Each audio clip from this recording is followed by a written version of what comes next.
All in all, these 3 principles will help you to write better conclusions. Writing better endings, though, well, that's a whole nother story.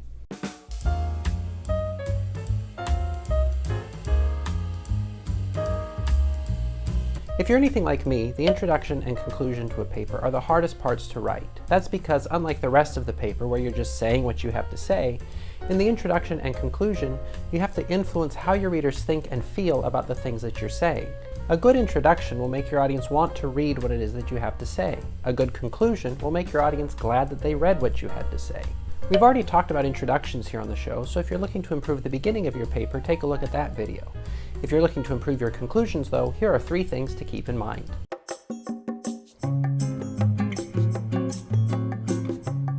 When you write an introduction, you promise your readers a certain kind of experience. Then, when you write your paper, it's your job to create that kind of experience. Really, a conclusion is an opportunity to affirm that you did the thing you said you were going to do. We can all recognize the problems with clickbait, those articles and videos that promise one thing and then deliver something else. And when your reader finishes reading your paper, what you don't want is for them to accuse you of creating clickbait. So if you start out your paper promising a proposal to solve a particular problem, by the end of your paper you should have a well-formed proposal delivered to your readers. The conclusion is the point in your paper where you and your audience come to the same page and agree that the paper that you wrote was in fact the paper that you promised. That means you should avoid introducing new evidence, making new claims, or raising new questions. If those things really are important, you should include them earlier in the paper.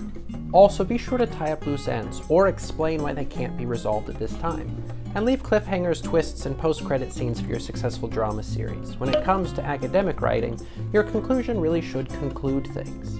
If by the end you're able to show that you've done what you said you were going to do, that's really all your reader can ask.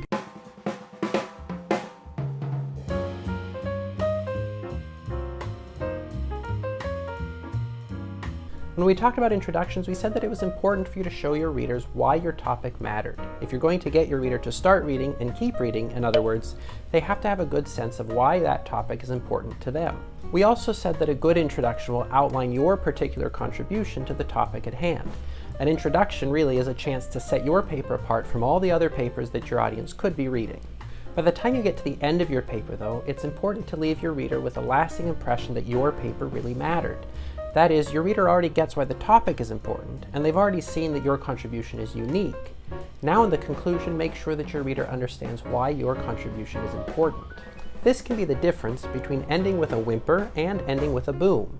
If all your paper does is repeat things that other people have already said, or just talk around an issue without really making a point, then it hasn't made a very valuable contribution.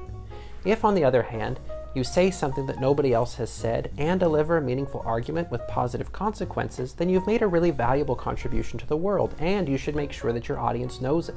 That is, the conclusion is your chance to show your readers why what you had to say really did matter.